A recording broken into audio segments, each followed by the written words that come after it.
You could spend the rest of your life complaining and getting bogged down in that kind of stuff. I want to be part of the solution. And I don't know what that is, right? I'm not even saying that I know what that is, but I want to find a way to be part of the solution. And I know that part of the solution isn't to continue to complain and harp about the problem. It is to focus on what's in our control and move from there. Your network is your net worth. Come listen to some of the most successful people I know share invaluable knowledge, stories, and advice in real estate, business, and beyond. This is Weiss Advice. Whether you want to take your business or personal life to the next level, look no further. Welcome back to Weiss Advice. Thank you again for joining us once again. And today I'm with Tyler Deveraux. Tyler, it is a pleasure to have you on the show today. Yona, thanks so much. How you doing? It's a pleasure to be here. Really good, man. It's fun to be on your show, and I appreciate you having me on. No, a pleasure. And you're out there in Hawaii, right? Yeah, out in Maui. So we just had the hurricane come through, on Sunday, which ended up just being, rain and wind just a little bit. So doing good, man. It's beautiful. Sunsets have been beautiful since the hurricane. So I got nothing to complain about, man.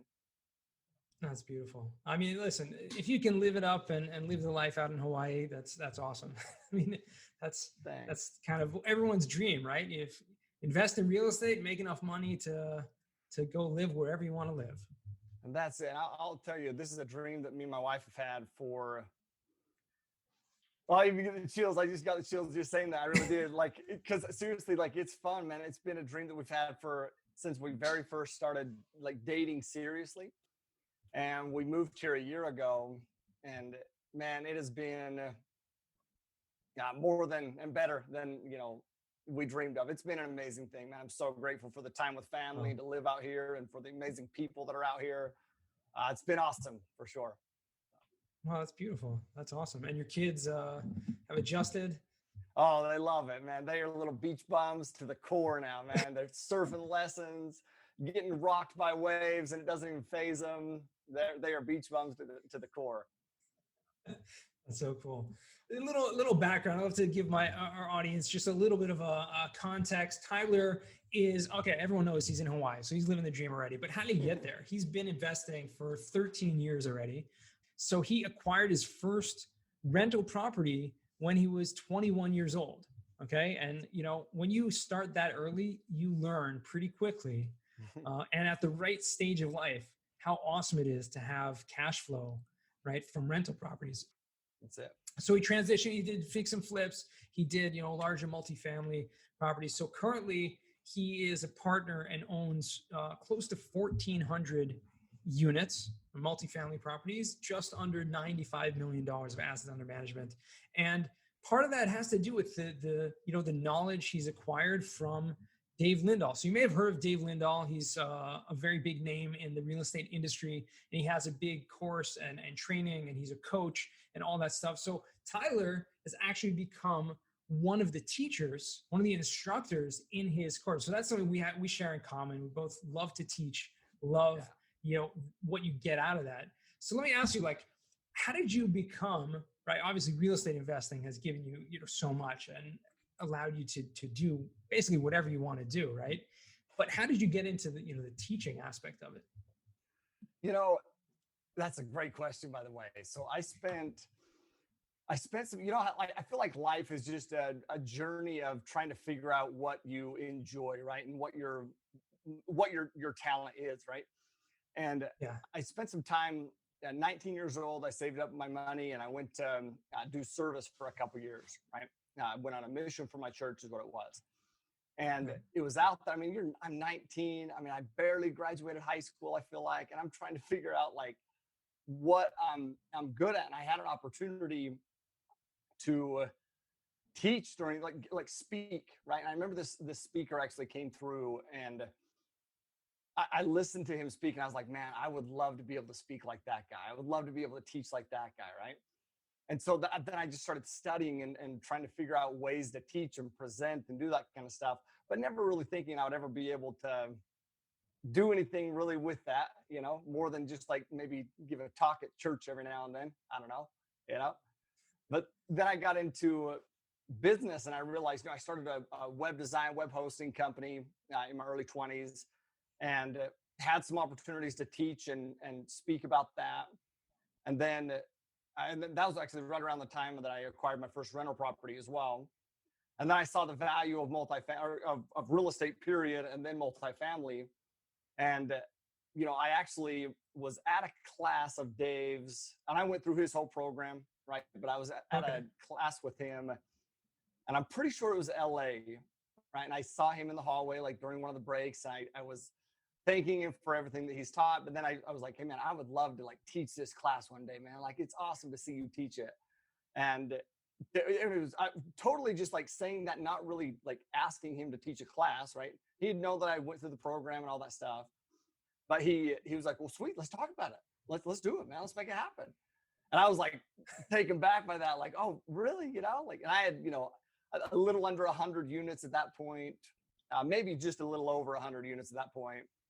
And he asked me to teach the class, man, and it's been fun. I love doing that. So to see new investors. How long you been doing that? The teaching? Since, let's see when that was. That was probably 2016, I think, maybe. I did a couple years. Yeah, 4 years, I guess. That's great. That's great. And so are you doing these now? I mean, with everything going on right now, everything is virtual now at this point? Yeah, I've done a couple minutes in person. Yeah. And I've done a couple virtual events. Yeah. And those aren't as fun as the personal, I mean, the personal, just face-to-face connections and getting to know people. It's hard to really replicate that. Yeah. So, he hasn't been doing any live events. I've really just been focusing on my real estate stuff. But a couple virtual events we have done. Yeah. Okay. So what would you say is for you, like the biggest thing that helped you? I mean, obviously you went through his course and I'm sure that helped you tremendously, but what's been the biggest thing that's helped you to get, to scale from, 100 units or 1 unit, to 100 to, 1,400? That's a great question, because, education and knowledge and all that stuff is so important, right? I mean, it's so important to get educated, but I think more than anything, I feel like just the mindset behind it, right? The mindset behind the business and continually to grow in that space and understand what's possible, and I'll give you this example. I tell this story of my mom. My mom was a single mom. She has 4 kids, raised 4 kids all on her own. Total rock star, right? And I've told this story multiple times. Anybody who's attended my class has probably heard it, where I go out in the garage and it's late at night, and I see 2 guys sitting in my mom's van, and I think that they're stealing my mom's van, right? And so I chase them down. There was an altercation. I got my butt kicked right during that altercation. I had literally never been in a fight in my life. I have 1 tattoo, and that tattoo says "love one another." Right? I'm a lover. I'm not a fighter. I got kicked. I got my butt kicked. And during all that, I found out that they weren't trying to steal my mom's van. They were repossessing my mom's van. Right? And I always say that's such a pivotal moment in my life. And it is like, it is. I look at that, and that's when I knew that I wanted to acquire wealth and be able to, I never wanted to be in that position again. Right. But to answer your question of like, what's had the biggest impact, I feel like the biggest impact was how my mom handled that, and I feel like that's where the real story is the, the value behind how she handled it. I feel like a lot of people would have, and I know this is a long answer to that question. I promise you I'm coming full circle, great. but I look back at that, and I was just home visiting my mom. And so I think it's, just right on my mind, but so many people would have played the victim, but it's just not in my mom's DNA. She got dealt with this tough hand. My dad left her with, 4 kids to raise on her own, and she's trying to figure stuff out. She's working multiple jobs, and, she has to, her car gets repossessed during all these things. But she taught me the power of a positive mindset before I ever read any book about it. She is absolutely the greatest influencer and mentor in my life. Like, she taught me how to work hard no matter what. She taught me how to, change your situation. Essentially, to change any situation, you have to be disciplined, you have to be determined, you know, you have to be happy, you know, you have to be hopeful. My mom is she's the funniest person I know. She's legitimately hilarious. And she has this mentality that, you know, you can find humor in anything and everything, right? And if you do that, like, humor breeds happiness, and happiness breeds positivity, and positivity ultimately breeds success, you know? And so I look at that and I think, like, how different my life would be if she wouldn't have done that, you know? Now I look at that. So full circle to your question, I give you some background on it, but you know, anything that comes up, like, to have the mindset to know that the current situation isn't what, you know, defines you. You know, it's how you overcome that situation that defines you. And I'm just grateful for her. Right. You know. Wow. So that's awesome. We're gonna make sure she gets a copy of this. Geez, I don't know why I just totally straight up got emotional about that, bro. That's awesome. It's mindset, man, and I learned that from my mom, and I'm grateful for that, for real. So that's beautiful. I appreciate that, and this is what it's all about. You know, we're 100% real here. Want to get to the real stories, the real things that are going on. You know, we're real people in this industry. You know, this is an awesome industry, awesome people, and that's what we're doing. I mean, and part of that is, you know, this is about relationships. You know, this business is about relationships, and you know, I'm sure you have partners, right, in your deals. I mean, I know one in particular, because we did, I think we did a costing for one of your properties that you partnered with. But you know, how do you go about, like, finding the right partners? Yeah, and that is key in this business, man. It is key behind everything. You know, I look at what we've been able to accomplish, and we're just about to close on another 138 units. That'll take it. I'm super pumped about that, because that'll take us over 1,500 units. It's in South Carolina, which will take me into my 5th state, and it'll take us over 100 million in assets under management. And that is mind-numbing to me. Like, still to this day, it's like, it wasn't even on my radar when I first started, right? And how we got there is partnerships, period. My partner, my company is called MF Capital Partners, right? Multifamily Capital Partners. And my partner in that company is Ryan Woolley. And there's been few people that have had a greater impact on my financial situation than Ryan Woolley. The guy is the epitome of relationships. He actually, you know, he reminds me of a mini version of you. Like, you are next level when it comes to networking and relationships and providing value, but Ryan is sniffing your tail. I'm just letting you know that. Like, that's awesome. That's who he is. And I've benefited from him. If anything, I mean, I am where I am at because of good partnerships and good relationships. You know, I'm still trying to figure out what I bring to the table. I don't really know, you know, but they give me a seat at the table, and that's what I'm grateful for. So. Well, that's awesome. Well, so, I mean, what is the, you know, biggest quality you're looking for when you're trying to find, you know, or someone reaches out to you, or you're looking at a potential deal and trying to find the right partners, you know, to go into that? Like, who are you looking for? Like, what are you looking for? Yeah, somebody who, once again, mindset's big to me, right? So there's always going to be problems. Always, on every deal, there's problems. And life is too short to get bogged down in the problem, right? It's solution based. So, like, you know, I look at my partners, and we have phone call conversations all the time, right? My operating partners in North Carolina and South Carolina, you know, the operating partners we have in Texas, we're on the phone call all the time. And so one of the things that I look at more than anything is how they handle a problem, right? And meaning, for example, right before we got on this phone call, Ryan gives me a call. He's like, "Hey man, we have a little bit of a problem." And I was like, "Hey, you know, what is it?" Right? And he tells me the problem, and he's like, "This is what's happened. This is the solution. Do you have any other or this is what I think the solution is. What do you think? Is there a different approach?" Right? We brainstorm about the approach. In other words, we brainstorm about the solution. We don't spend time getting bogged down in the problem, right? It's all solution based. And that's what I want to surround myself with. You know, that keeps positive momentum.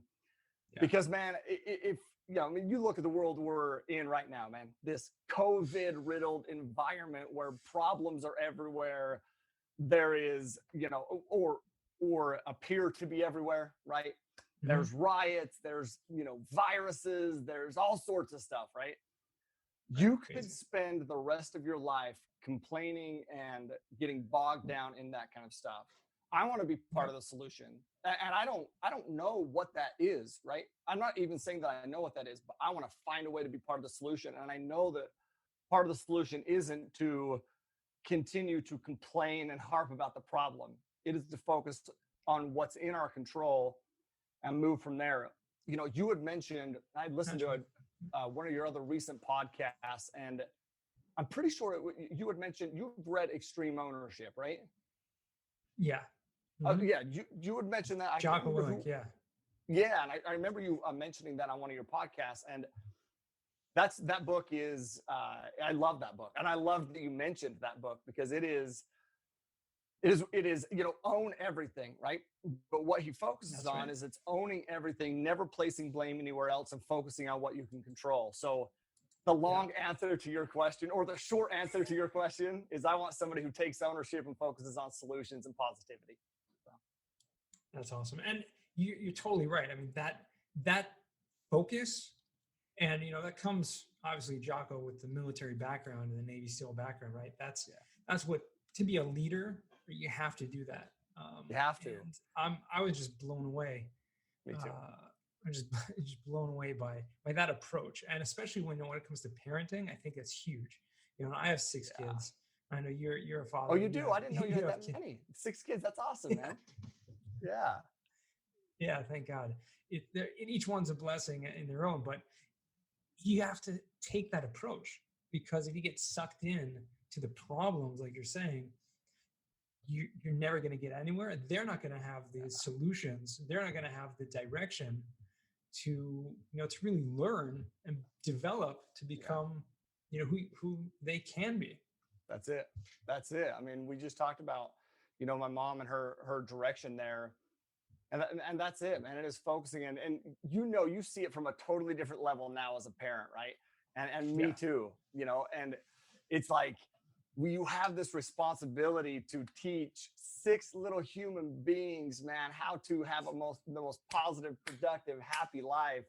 And that's by owning your situation and focusing on solutions and positivity. And I feel like for the longest time, I didn't do that. For the longest time, I felt like anytime something would go wrong, I was so scared of failure that anytime something would go wrong, I would immediately, sometimes before I even started into the venture, I would already be coming up with excuses as to why it went wrong. And then if something did go wrong, I knew exactly who to blame, right? Exactly where to place it. And, I loved high school football, for an example. And I was pretty decent at high school football, but I didn't go play, college or anything. And I blamed that on my coach for the longest time.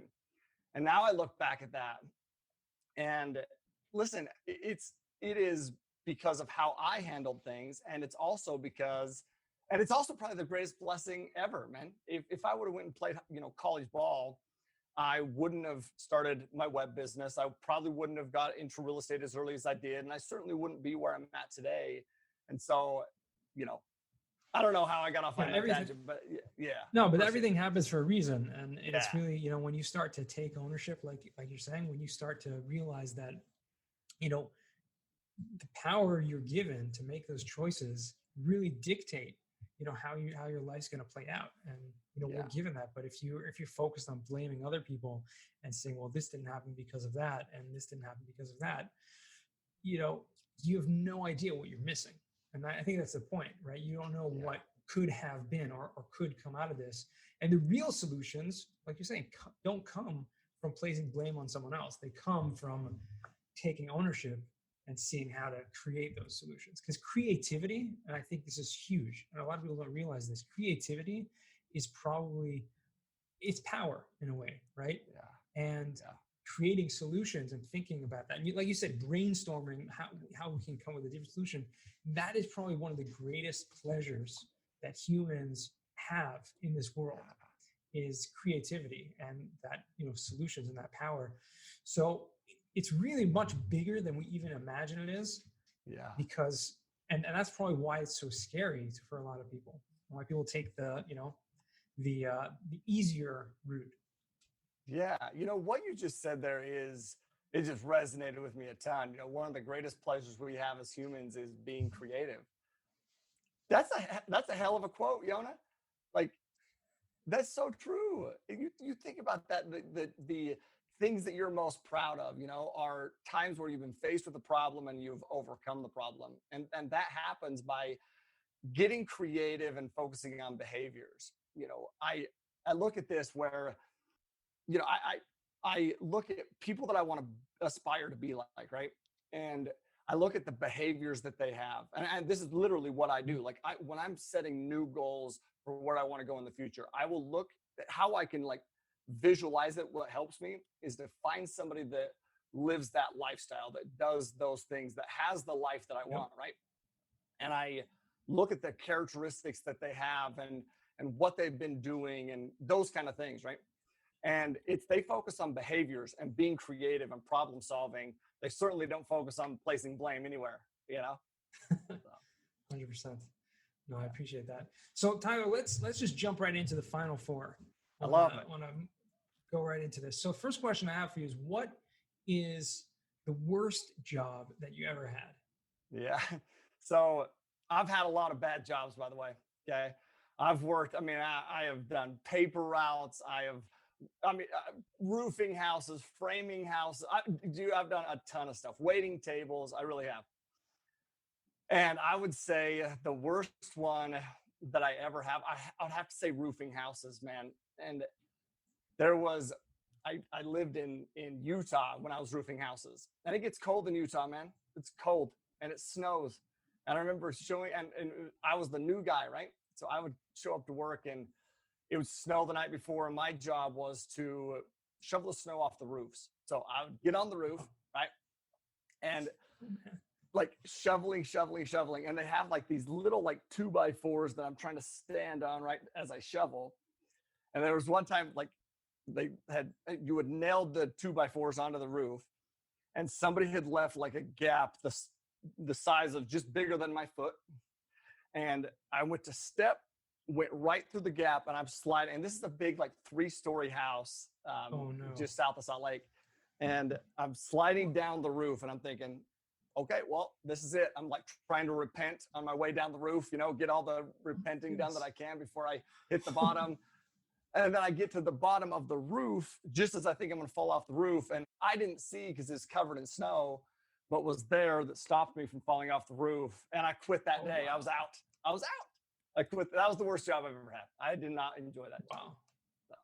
That's crazy. What a crazy story. Well, thank God you survived that. Hey, but now the positive side of that. Listen, I feel like one of the reasons that I've continued, like been able to progress is because of gratitude. I feel like gratitude is key, right? And I'm sincerely like, I'm grateful for those jobs, every one of them, because when I look back and I look at like the life that I have now, and like when I start getting, oh man, this isn't going well or whatever, right? I like can really reflect back and be like, oh my word, I'm so grateful to have the things that I have. And look, I could be doing X, Y, Z, and I'm doing this, and it's like, it's gratitude, all those things just build up your gratitude, bank. Yeah. It's good. 100%. Second question for you. If you can name a book that's giving you a paradigm shift. Yeah. So anything by Napoleon Hill is phenomenal, right? And I would say that Rich Dad, Poor Dad, I would say that, but I feel like that's too cliche. And it did. That had a total mindset shift on me when it came to wealth creation and passive income. But I read one a couple years ago.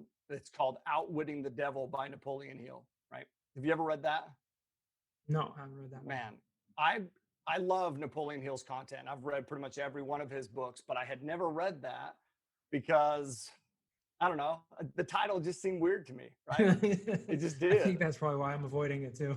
Oh, it did, for real. Like that is why, But somebody had, in fact, I think I was teaching a class, and a lady named Sophia referred that book, and I was like, and I'd heard about it multiple times. And I was like, okay, I got to read this thing.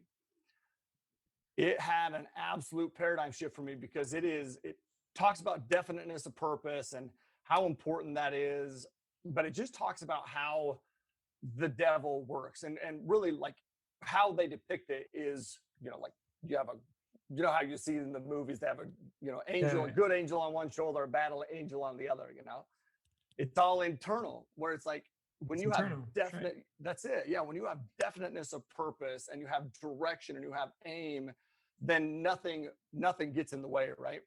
But how the devil, or however you want to phrase that, works, and this is what's depicted in the book, is lacing people and seeding people with fear and uncertainty, and and that's Yeah. just the truth. I mean, that's the truth. When we can overcome, for the longest time, I was terrified of failure. Like, I would have rather not known success than to know failure.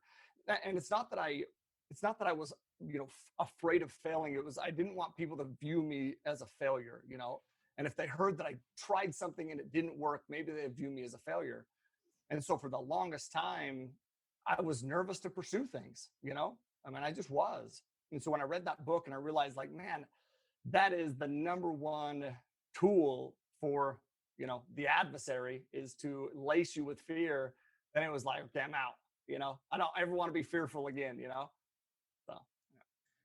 Absolutely. And I think that's totally true. I mean, I haven't read the book, but just the premise you're talking about how the, whatever you want to call it, okay, the internal kind of anti-conscience, if you will, that is Yeah. just giving you the bad habits, the bad character traits that, is putting that doubt and putting those things inside you and trying to keep you from doing what you want to do and what you can accomplish, and trying to keep you down. And That's it. I totally get that. So that's awesome. So now I don't have to read it. So I understand. I already know that. So listen, along those same lines, that's why I love, surrounding myself with people like you, and digesting your content, Yona, is because, and I'm dead serious when I say this, and I want you to know this couldn't be more sincere. Like, to see the things that you do and the network that you've created, and the things that I just feel like maybe you're fearful, maybe you're not, but I just feel like you are not fearful. You don't even have an ounce of it in your body, is how I feel from my perspective. And it inspires me, to do more and to be more and to accomplish more. And so I appreciate it. I promise you. Thank you. I appreciate that. That's very kind. We're not going to get into whether or not that's true, but it's good. No, but the third question, which may be related to that, the third question is, what is a skill or talent that you'd like to learn? Yeah. So, and probably better, I'm phenomenal at everything, actually, Yona. I don't know if there is something. No, I'm just kidding. No, I would say networking. And I know that sounds silly, because part of my business is talking to people and teaching in front of big groups, and, talking to investors and getting grilled with questions, and, hosting webinars with investors and that kind of stuff. That doesn't scare me. But I'll give you an example. I was at the Wilson conference in Miami, and I know that you were there because I saw, that was the first time that I had ever seen you, is at that conference. And at least I'm pretty sure. Have you been to that conference before? It may have been someone that looked like me. The Family Office Club? You never went to any family office events? I actually didn't. I had planned to, but I actually didn't. So I thought that was the event that I saw you. That's interesting. I thought that was the event that I saw you, but I may have seen you I know that I saw you at a different event. For some reason in my mind, it was that one. But I remember, like, everyone coming up to you, and like everyone knew you, dude. Everyone knew you. And you're right. You stick out, right? You just do. And I was like, man, I want to know that guy. Like, who is that guy? But I never came up and said hi. I never introduced myself. It's because I'm good at talking to people once the conversation's there. I struggle at sparking the conversation, right? And Ryan, my partner, is phenomenal at that. And so, like, I'll tell you, what we typically do is we'll go to networking events, and for the first day, the first half of the day, Ryan will spark up conversations, meet people. I'll be up in my hotel room working on something, and then I'll come down and meet all the people that Ryan is now introducing me to. I want to be better at networking and sparking the conversations out the gate. I would love to learn how to do that. Awesome. So let me know. Let me know when you're putting on that class so I can learn from you. I want to know. Just follow me around. That's what you got to do. I would love that. Oh, for real, I would love that. We'll have to make it happen. Okay, so fourth and final question, Tyler, is what does success mean to you? Oh, man, success is just different for everybody. That's why I love this question. And success for me is just peace of mind.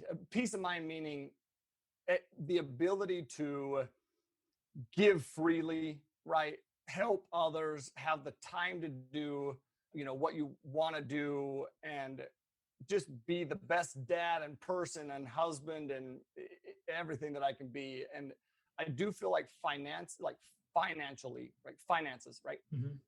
Help with that, having the income that gives you that peace of mind and that security to know that everything's taken care of. Like, that is a big deal. I mean, that just is. But success to me is continual progression in all of those terms. I don't ever feel like it's something that you just reach and you're like, I finally made it. I'm successful. I'm there, I just don't feel like that's it. I feel like real success and happiness, in my opinion, is constantly improving, continual improvement.